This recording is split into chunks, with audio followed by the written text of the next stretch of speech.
pessoal, tudo bem? Então, começando nossa aula 34, a gente vai fazer a correção das atividades da aula anterior, tá? Aí vocês vão acompanhando aqui no livro. Tinham ficado os exercícios 10, 11, 12, 13 e 14, eu acho que. Aí, então, exercício 10. Durante as competições olímpicas, um jogador de basquete lançou a bola para o alto em direção à cesta. A trajetória descrita pela bola pode ser representada por uma curva chamada parábola, que pode ser representada pela expressão h é igual a menos 2x ao quadrado mais 8x, onde h é a altura da bola e x é a distância percorrida pela bola, ambos em metros.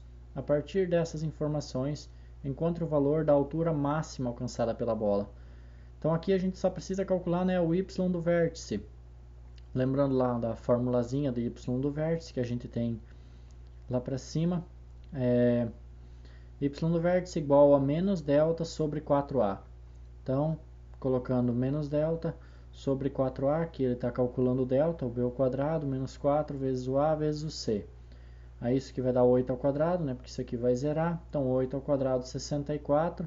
O menos aqui da frente, dividido por 4 vezes menos 2, que dá menos 8. Fazendo o jogo de sinal, a resposta vai ser positiva. E 64 dividido por 8, 8. Então, resposta 8 metros. Bem tranquilo, né? Aí a 11. A temperatura em graus Celsius de um objeto armazenado em um determinado local é modelado pela função f de x igual menos x ao quadrado sobre 12 mais 2x mais 10, com x dado em horas. A temperatura máxima atingida por esse objeto nesse local de armazenamento é de... Aqui novamente a gente tem o cálculo de y do vértice, né, porque ele quer saber a altura máxima. Então, no caso, a temperatura máxima, mas aí observando no nosso gráfico, né, vai ser o ponto máximo dele. A temperatura máxima atingida por esse objeto nesse local de armazenamento é... Aí aqui de novamente, né, calculou o delta, que é o b ao quadrado, 2 ao quadrado, menos 4 vezes o a. O a agora é 1 sobre 12, negativo, né, ó, menos 1 sobre 12, vezes 10, dividido por 4 vezes o a. O a é menos 1 sobre 12. Fazendo as continhas aqui, 22 sobre 3, dividido por menos 1/3. 22 sobre 3 vezes 3 sobre 1, ou podia fazer direto aqui, não sei como é que vocês resolvem essas frações, mas 22 vezes 3, juntando os extremos, né, e os dois que estão no meio. Então, 22 vezes 3 e 3 vezes 1, que montando é isso daqui, né, e o y do vértice é igual a 22, então 22 graus Celsius. Aí a outra questão, isso aqui a gente já viu, né? A questão 12. Assinale verdadeiro ou falso para as afirmações a seguir. Justifique as falsas.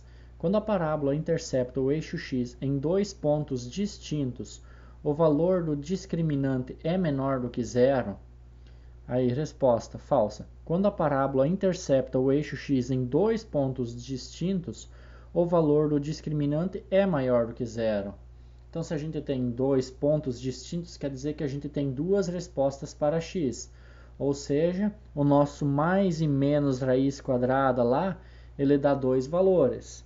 Para você ter dois valores, você tem que fazer raiz quadrada de um número positivo, né?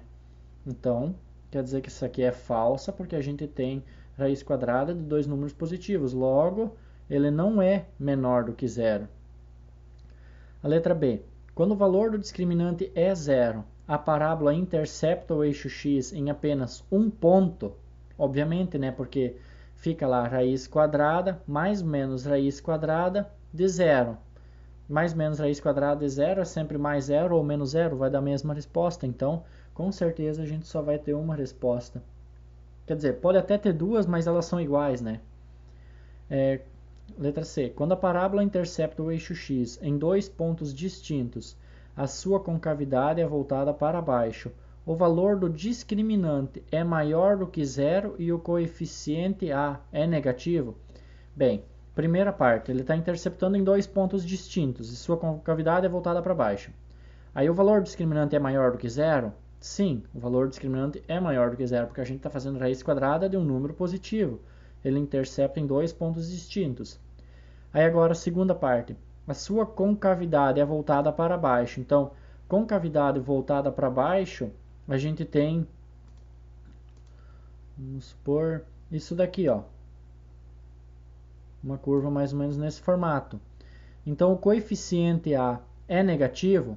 Lembram lá quando a gente tem ele voltado para cima, coeficiente A positivo. Quando está voltado para baixo, negativo. Então, tá certa a alternativa aqui, é verdadeira. O coeficiente A é negativo, porque ele está voltado para baixo. A letra D. Quando a parábola não intercepta o eixo X, o valor do discriminante é zero. Bem, observando lá na letra B, a gente já sabe que não, né? Por quê? Porque quando a gente tem o valor discriminante zero, ele toca somente uma vez, como se fosse isso aqui, ó, tocando no eixo X somente uma vez. Aí você tem o valor discriminante zero. Só que quando ele não intercepta o eixo X, quer dizer que não. Quer dizer que o valor discriminante é menor do que zero. Você não tem uma resposta que satisfaz isso nos números reais, tá? Falsa. Quando a parábola não intercepta o eixo X, o valor discriminante é menor do que zero. Então, ou seja, a gente tem uma raiz de um número negativo. A raiz de um número negativo se resolve nos complexos. Aí, questão 13. Sem fazer o gráfico, registre se a parábola intercepta o eixo X em dois pontos distintos em um único ponto ou não intercepta. Aqui, se você calcula o delta lá, né, você já sabe se ele não intercepta, se ele intercepta. Por quê? Porque se ele for zero, ele vai interceptar em um único ponto. Se ele for positivo, ele vai interceptar em dois pontos. E se ele for negativo, ele não vai interceptar. Então aqui a gente tem um delta negativo, a parábola não intercepta o eixo X. Na letra B, delta deu 1. A parábola intercepta o eixo X em dois pontos distintos. Por quê? Porque ele é positivo, né? Toda vez que for positivo, intercepta em dois pontos. Letra C. O delta aqui deu 0. Quando dá 0, intercepta em apenas um ponto. Então, ó, a parábola intercepta o eixo X em um único ponto. A 14. Observe o gráfico da função quadrática a seguir. Observando esse gráfico aqui, sem responder nada, a gente já consegue ver algumas coisas, né? Por exemplo, o nosso coeficiente A, que está multiplicando x ao quadrado, é negativo. A parábola está virada para baixo, né? A boca dela está virada para baixo, com cavidade. A solução dela vai ser 1 e 3. Quando você está procurando os zeros da função, a resposta vai ser 1 e 3. São os pontos em que ela intercepta. O nosso ponto de máximo aqui, observando assim, sem fazer cálculo nenhum, diria que seria 2 e 1. Aparentemente, ó, esse ponto aqui vai ser o nosso ponto de máximo. Ele tem coordenadas x2 e y1, aparenta pelo menos. O nosso C vai ser menos 3. Lembram lá do que cada um faz, o A, o B e o C? O C é o ponto em que o gráfico, a nossa função, toca o eixo Y. Então aqui assim, ó, esse ponto é o nosso ponto C, vai ser menos 3. Observando assim essas informações que a gente consegue tirar. Então, ó, vamos ver as perguntas. Quais são as coordenadas dos zeros da função quadrática? 1 e 0, primeira coordenada, e a segunda coordenada 3 e 0. Então, um x1 e um x2 aqui, né? 1 e 0, 3 e 0. O coeficiente A da função representada pelo gráfico é positivo ou negativo? A gente já viu, né? Com cavidade voltada para baixo, ele é negativo. Por quê? Ó, o coeficiente é negativo, pois a coordenada parábola do gráfico é voltada para baixo. Letra C. Qual o valor do coeficiente C da função quadrática representada pela parábola? A gente já viu isso, né? Aqui é o menos 3. Ele pede qual é o valor do coeficiente. Então, o valor do coeficiente menos 3 é o lugar onde é que o gráfico intercepta o eixo Y. Tranquilo, né? Aí aqui tem uns exemplos, tá? Então, aqui vocês vão fazendo todos os exercícios, mas os que são para mandar no AVA são esses que estão quadriculados, tá? Eu vou ir falando eles. O exercício 2, dada a função quadrática, meio x ao quadrado mais 4x menos 5 quartos. Aí você substitui o número que está ali, lá no lugar do x. O exercício 4, ela lançou um objeto com o intuito de acertar o alvo a 10 metros de altura. Aí, resolvo 1 a 4, a 5, a questão 7. Juliano vai construir sua casa em um terreno retangular. Na figura a seguir estão representados a área do quintal em verde e a da casa em marrom. Aí escreva qual a lei de formação que representa a área A do quintal em função de x metros. Bem, a gente sabe que a nossa área aqui é definida lado vezes lado.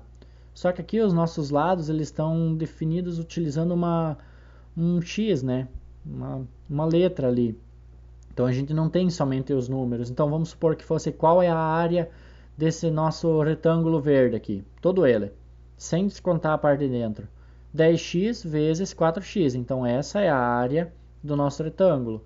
O que ele pede ali? Escreva a lei de formação que representa a área A do quintal em função de x metros. Então vocês têm que interpretar e tentar escrever utilizando essa informação que eu falei, né? De lado vezes lado.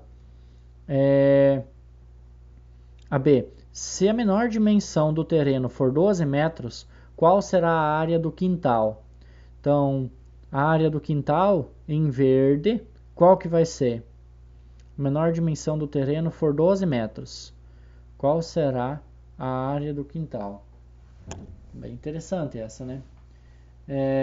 O outro exercício para vocês fazerem, exercício 15, tá? Esses são para vocês enviarem. Os outros vocês vão fazendo só para deixar no livro mesmo.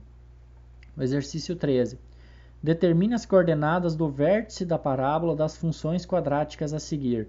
Lembra lá x do vértice, y do vértice? A gente já fez alguns assim. Aí tem o 13, bem rapidinho para vocês fazerem. O 16. Um agricultor tem arame suficiente para construir 120 metros de cerca, com os quais pretende montar uma horta retangular de tamanho a ser decidido. Se o agricultor decidir fazer a horta com todos os lados de mesmo tamanho e utilizar todo o arame disponível, cercando apenas 3 dos seus lados, qual será a área da horta? Essas são perguntas para vocês pensarem um pouco, né? Não é só a matemática. E daí, a próxima parte, aqui tem, né, ponto de máximo, ponto de mínimo, o resumo do capítulo, né, que a gente acabou de ver, para parte das concavidades, crescimento, decrescimento. Aí no capítulo 15, eu só vou pegar uma informação aqui que vai ser útil para vocês resolverem o ciclo, tá? Essa parte aqui, ó. Construção de um gráfico de uma função quadrática. Então, primeiro passo, determinar os vértices da parábola. X vértice, Y do vértice. Vocês já sabem fazer isso, tá? Vocês já calcularam. Determine os vértices da parábola, utilizando lá x do vértice menos b sobre 2a, y do vértice menos delta sobre 4a. Beleza, a gente já fez. Segundo passo, encontrar os zeros da função quadrática. Encontrar os zeros da função quadrática é resolver para quando é que essa função dá f de x igual a zero. Isso é calcular utilizando Bhaskara, né? Você vai lá, resolve por Bhaskara e encontrou os x, x1 e x2. Então quer dizer que a sua função lá nos pontos 1 e 0 e menos 3 e 0, ela vai dar 0. Então, isso é encontrar os zeros da função quadrática. Aí o terceiro passo, marcar o coeficiente c da função quadrática no eixo y. Lembram lá qual que é a função do coeficiente c? A gente acabou de resolver um exercício assim. Quando o coeficiente c for, por exemplo, 3, quer dizer que o nosso gráfico vai passar no eixo y bem certinho no ponto 3, tá? Então, ó, marcar o coeficiente c da função quadrática no eixo y, no caso da função dada, temos c igual a menos 3. Assim, o ponto é o par ordenado 0 e menos 3. Obviamente que vai ser 0, né? X vai ser 0, por quê? Porque vai estar sobre o eixo y, que é onde a parábola intercepta o eixo y. Para esboçar a parábola no plano cartesiano, devemos fazer as seguintes considerações.